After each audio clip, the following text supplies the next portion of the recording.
Ooh, ooh, like.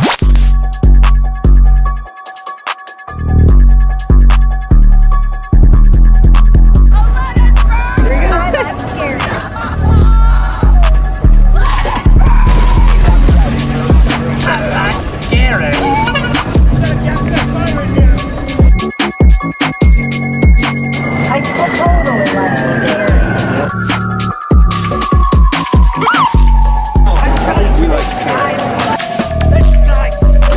I like scary. I like scary.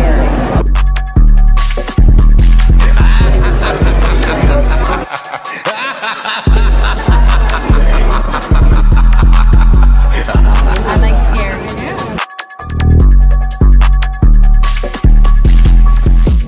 What's up, Scary fam? We are back. I hope you're having an awesome day. I'm having an awesome day. It feels great to be a horror fan.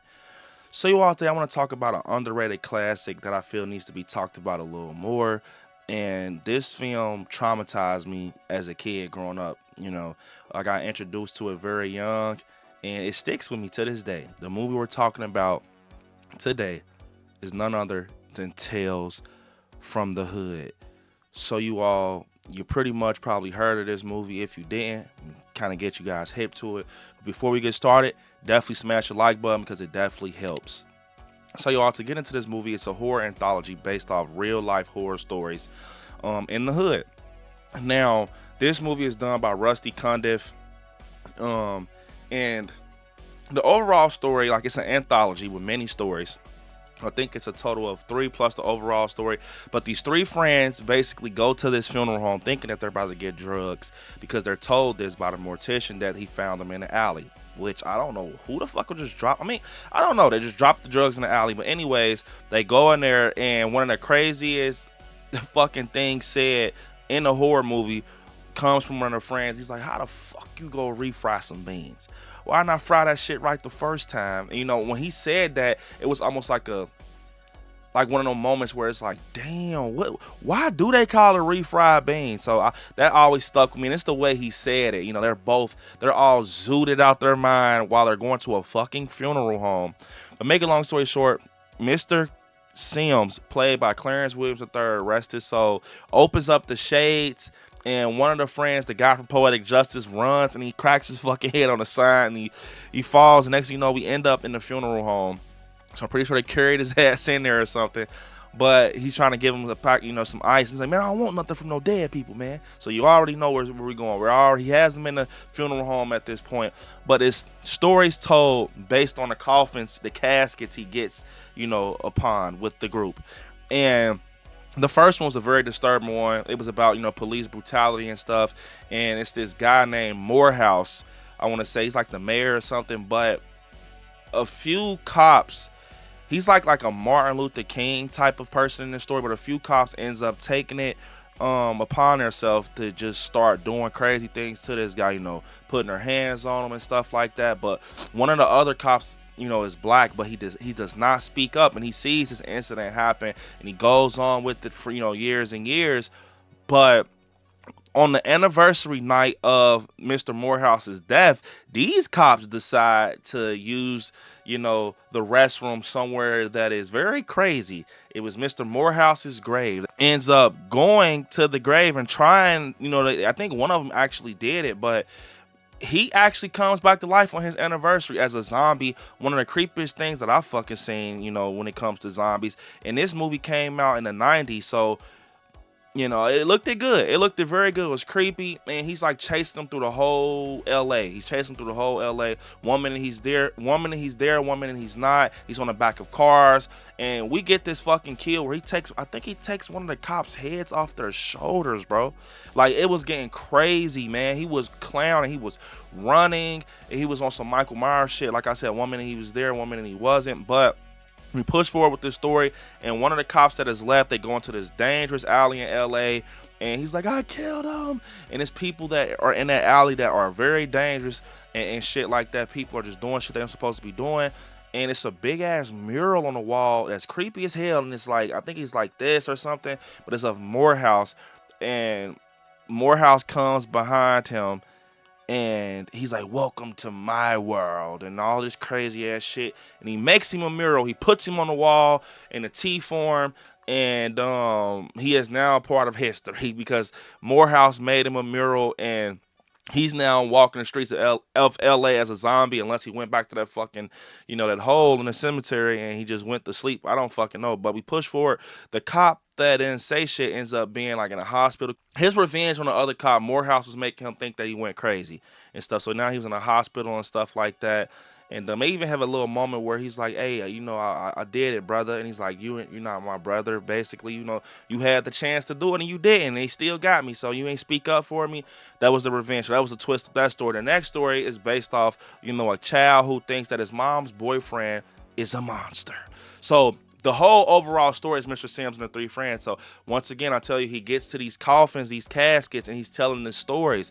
So he gets to the casket of someone, and we're in a story, and this little boy, I forget his name, but he's very much famous. He plays off of Soul Food, a movie called, is it Blue Hill Avenue? He plays in a lot of movies that I watched growing up, and his mom is dating David Allen Greer. Yes, I said it. David Allen Greer is a great comedian. He's funny, but in this one, he's no comedian. He's definitely being serious all around. I'm like, what the hell, bro? Like, I never seen him like that, but he, is being very different. But this kid, he goes to school and he gets picked on by kids. He gets picked on by kids to the point he stays back from recess and he draws these pictures of his situations, including the monster. And he's, drawing pictures. But his teacher, played by Rusty, I think his name was Richard. He's very interested in this kid. He's like, what's going on? He sees bruises on him, takes him to the nurse, but he ends up wanting to go to his house. But before that, back to the school situation, he's on the playground at recess and he gets into it with a kid named Tyrone. We find out that this kid is no ordinary kid. He has powers where he draws a picture of Tyrone, and when he balls his picture up, Tyrone bones break. They break. Even though the way he balled that motherfucking paper up, Tyrone should have been noodles. But they said he broke 2 arms and both legs. And he fell down the steps or whatever. But I'm like, damn, I thought he was going to be crushed. But I think he was supposed to be crushed because what I'm about to tell y'all later in the video, you'll be like, what the hell? So he gets home and Rusty has interest in this kid. He wants to know what's going on with him at home. And he goes home and the teacher comes. The mom is kind of already knowing what's going on, like, oh shit. And she's one of the ones that don't want to speak up. She's just in love with the guy on some silly shit. But Rusty comes, and he's asking the questions and stuff. David Allen Greer pulls up from work, and he has just this fucked up attitude, and he already is alerting Rusty like, hey, he's the one. So he basically asks the girl from Friday, what's her name? Felicia? Not Felicia. The one. Who the fuck you was on the phone with last night with Ice Cube? Her, and she's like, why are you telling people these stories or whatever? Like, the stories are real, motherfucker. Like, look, Dave Allen Greer comes in and he has this crazy attitude. The teacher tries to introduce himself and he just blows him off because they already know what's going on. The teacher goes upstairs, he leaves out. And he hears David Allen Greer beating on the girlfriend and the son. He comes in, try to say that's some Superman shit. Gets his ass kicked. He gets his ass kicked. David Allen Greer is like so strong in this. He's whooping their ass or whatever. But of course, the kid decides, hey, I have powers. I have powers. And he gets the fucking paper and you see a fucking arm do like this. Then the leg goes into spaghetti, Laffy Taffy ass shit. Then by the end of this scene, let's make a long story short, David is fucking pudding. He's chocolate pudding with a face in the pudding. And they decide to get this piece of paper and put it on a stove eye, and he catches on fucking fire. He's on fire. They're watching him burn. And I always wondered, did Rusty and her decide to date after that? Because the tension was in the air. But I don't know. That story was kind of crazy. That's one of the ones that stuck with me. Just the scenes with, David trying to get in the room with the little boy, and you hearing the little gadget on the door shake, the little toy he had, and you hear him, you like to draw fucked up pictures of people, don't you? Whatever the fuck he was saying, but it was crazy, man. He had Monster tatted on his arm. These stories definitely are creepy because it plays in real life. It plays a factor in real life. And it hits a little harder for me because, you know, the neighborhood I was raised in and stuff like that, the hood. And, you know, I really do feel like what's crazy about this is that the details, they didn't hold back. It's the details in each and every story, you know. But we pushed through and everything. Mr. Sam's, they keep saying, hey, where's the shit? And he's like, ooh, I got the shit. You'll be knee deep when we get the shit. The shit. The shit trucks. Whatever the hell he was saying, you'll be knee deep in the shit with the cigar and everything. All these elements of Mr. Sims was just crazy. From the nappy gray hair to this weird ass gap. It was just scary, bro. Everything, his mannerisms, the OD acting, the shit. Even every time he said the shit, he just fit. He was a believable mortician, bro. But we go to this creepy ass funeral home and he gets to another section. This is not a casket. This is a doll, you guys. This is a doll. I'm gonna show you guys something that is very crazy. This is the picture from the previous story from Tales from the Hood with the monster that he, you know, he kind of just folds it and it crushes David Allen Greer. I did that, like I said, bro. I'm a big fan of Tales from the Hood, man. I think it's very underrated. And then to get into it a little more, the doll, this right here is the doll we're about to talk about. I had to get this once I seen it on the market. It's just a custom piece. And yeah, this doll just stuck with me my whole life. It's just scary. It's the story I'm about to tell y'all behind this doll is fucking insane.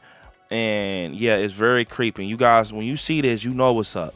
When you see this doll, you all know what's up. That's all I'm gonna say. But to get into it a little bit, basically, the doll, this story is based off a guy who's running for president or something. Maybe he was running for the mayor. I think it was the president, but he's lived in an old plantation, and he's not respecting the history of it. If you guys know what I mean, you know, sometimes YouTube don't let you say shit like that, but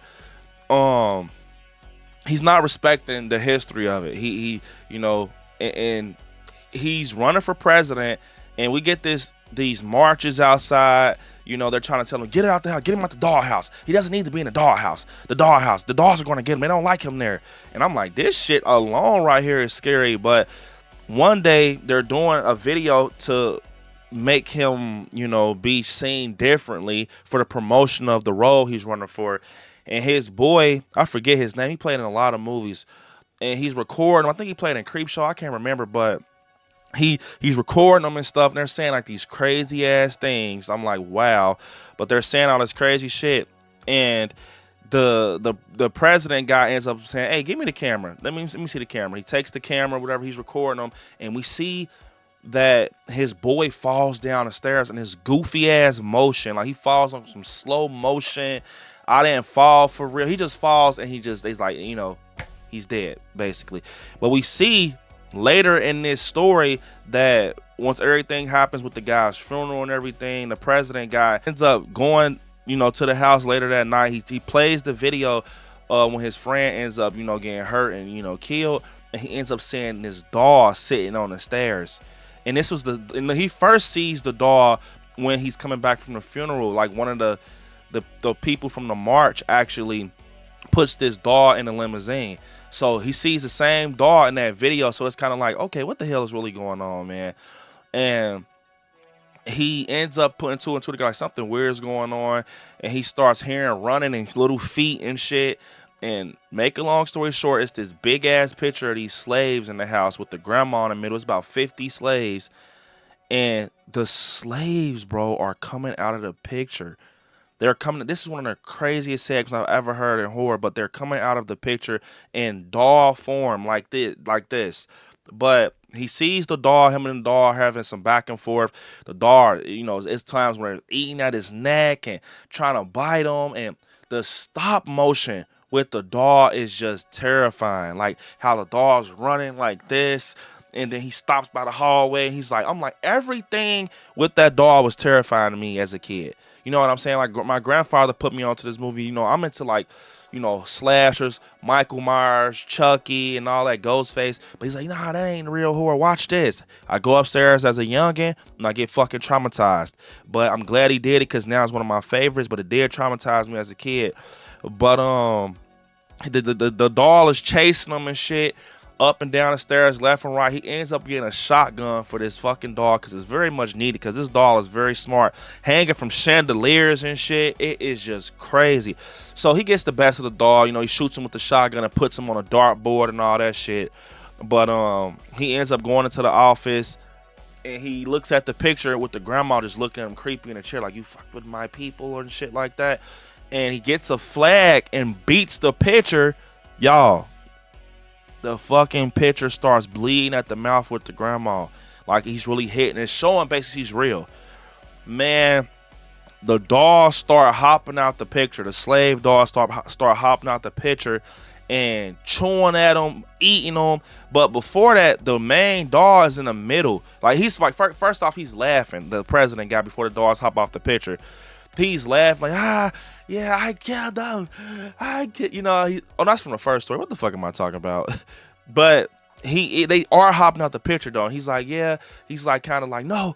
He has this flag and shit, and he sees them hopping out the picture, and it's like empty silhouettes of the doll shapes, and the dolls end up being out the picture, all 40 of them, bro. And then we see like this grandma rocking in a rocking chair while these dolls are about to get him. And the middle doll, the main doll, is in the middle of the whole crowd. And he's like, get him. And they all eat them and stuff, bro. They just eating them. And the grandma is just like, she's just fucking rocking. And she has the doll. She's like, yeah, get his ass. Get his ass now. That's the vibe I got. When I see her every time, like, scary as hell. But we push forward to the final story. And this story kind of completes the whole anthology with the crazy case shit. So basically, this guy is a gang member, is in his blood. And his story is basically, he ends up killing someone. But the people come back, for revenge. He gets his comeuppance and shit like that. And he gets his revenge and shit like that. He's laying on his back. It's a silhouette of 3 guys, and it's blurred out. You can't see who they are. So they almost put this motherfucker in like a scare straight program or something like that to kind of give him a second chance at life. But it's on some spiritual, like, I don't know, voodoo shit. He's like in his like realm of a different type of life. He's going through these stages. They even to the point show him the people he killed in the neighborhood, all types of people he took out. Like, that's all I'm gonna say. Like, all ages, bro. And they showing him these crazy, scenes with their wounds and shit, how he killed them, and it's like flashing. I almost fucking passed out when I first seen them fucking strobe lights. I'm gonna just say they need to cut them strobe lights down in that scene. I mean, it does make it creepy, but damn. But the lady who's basically chaperoning the whole scare straight shit, well, his name was Crazy K. The story's, his name is Crazy K. The guy, he plays in Moesha. But he's no longer with us, sadly. But her name was like Mrs. Cushing or some shit like that. But she has the dreads, and she's like, come on, you can do it. You can do it. Just let go. And, just say that you basically want to change your life. And he ends up still being off the damn meat rack in his story, choking one of her chaperones. Like, he's like, I kill her. I do it. And she's like, come on, you can do it, Crazy K. He's like, I don't give a fuck. And it actually leads into the real life situation. Remember I told y'all he was laying on the ground, and the 3 guys over him, basically, that was their friend that he killed. So it was like, basically, we don't give a fuck either. And they really kill him. So it was like he had his second chance at life, and he just didn't change, and he died. And that story was kind of crazy, man. Wow, not seeing that, I was like, damn. I'm gonna just say this. After you watch Tales from the Hood, it's definitely gonna make you feel like, wow. The stories are very much detailed and accurate. But we get into the last part with the overall story with Mr. Sims and the 3 friends. I think they're finna get some drugs from an alley. They're like, basically like, we didn't like that story. This is about to conclude it with Crazy K and the whole story. He's like, we didn't like that story, motherfucker. What's up with that? So I'm guessing you guys probably guessed it. But those 3 guys that was blurred out as the silhouette was the friends that are now in a funeral home. So it's almost like they got wheeled in, right? So he's like, all right, I got it. I got the shit. You'll be knee deep in the shit. So they're tired of hearing this. They done bust him upside the head with the heater, with the banger, and he's downstairs walking to the caskets. There's 3 caskets. Now, I was not expecting this as a kid, but this is one of the craziest, scenes in horror. Seriously, one of the craziest twist scenes, whatever, in horror. Seriously. And they open the coffins. He's like, that's the shit. The shit or whatever. And they're like, yeah, what about time, motherfucker? We got it. About time. And then they open it. He's like, what we gonna do, dog? Bulldog. That's all I remember. What we gonna do, bulldog? And they got the guns and they're burning out their hands. And guys, we find out that these 3 are just not in no funeral home. It ain't the Terror Dome neither. They were in hell, guys, the whole fucking time. And that story just messed me up. They were in hell the whole time. And they basically thought they were just living. They weren't. Mr. Sims turned out to be Satan. He transformed into this whole fucking devil, this Satan, this form of Satan. And they're burning alive with demons and shit. And they see themselves inside the coffins, bro. So they were a part of the story. That's the whole twist. Like, that shit sounds crazy when you hear it. Like, because remember I told you he was upstairs telling stories to every casket he got to. They had their caskets downstairs. They seemed like they were brand new. He kind of, dressed them up and shit. So their story, they're going to be that, bro. If they would look, for me, they should have did a Tales from the Hood 2. They could have did a right. Hey, Rusty, hire me, bro. Hire me, man. Like, y'all could have simply, okay, you see how they were in the coffins, right? They could have ended up putting those coffins upstairs in the funeral home and had him keep doing the same shit to different people. You know what I'm saying? And then their story was upstairs now with the 3 coffins. And he was like, these 3, da-da-da-da-da. And they're the ending story type shit. You know what I'm saying? They could have did that, but they already got a 2 and 3 out. The second one was played by Keith David as Mr. Sims. Tony Todd plays one. He did a good job. One of the fucking storytellers. But Tales from the Hood 3 was decent. 2 was I didn't like it. But overall, this film stuck with me as a horror fan. It's definitely traumatized me. When people ask me what traumatizes me, I always say, like, Tales from the Hood. It's not like it's scary, but it isn't. It's the stories are so detailed it messes with you mentally. But the one that stuck out to me most, of course, was the doll. The doll, I think I hear that from a lot of people, but all the stories were great. The doll was just the one that creeped me the hell out. Just how he was jumping out the picture to stop running stop motion and shit like that. Overall, Rusty, man, you got to get back in and give us a great direct sequel. Give us a good one, man. In honor of, Mr. Sims, bro, because no one can play that eerie ass Mr. Sims role, man. The energy, the ODing of the character, just the mannerisms of the hand. He felt like he was disturbing. Like, I don't fucking know, the way he was looking at him and laughing, the cheese, and he's like laughing and like almost like he's taking him as a joke. Like, you guys aren't serious. All that shit was just scary, bro. And the whole twist at the end with him being Satan. And remember, then they fucking hit him in the head. He does this weird ass scream and hit it with a guy who plays in like all these hood movies. He's the bad guy. He plays in like Players Club and all. And I think Don't Be a Menace. He hits Mr. Sims in the back of the head with the gun, and Mr. Sims does this weird ass scream like, ooh, like all of that shit was the shit that made it like creepy, in my opinion. Just the whole thing with Mr. Sims, he did great as a mortician. And just the fact that it took place in a funeral home made this shit 50 times scarier. But yeah, that's Tales from the Hood, guys. Comment down below if you ever seen Tales from the Hood, and do you think this is an underrated classic? And also let me know if you want me to talk about 2 and 3. But yeah, you guys, unfortunately, it's the end of the video. I want you guys to hit me on my social medias at ILIKESCARY on Instagram, ILIKESCARY_ on TikTok, Brand on Facebook, ILIKESCARY on Twitter, and yeah, you are right there where it says subscribe. Please subscribe and also hit the join button to become a member of the channel. And yeah, you guys, I want you to watch some horror movies. Stay scary out there. I love you all. Peace. Until next time.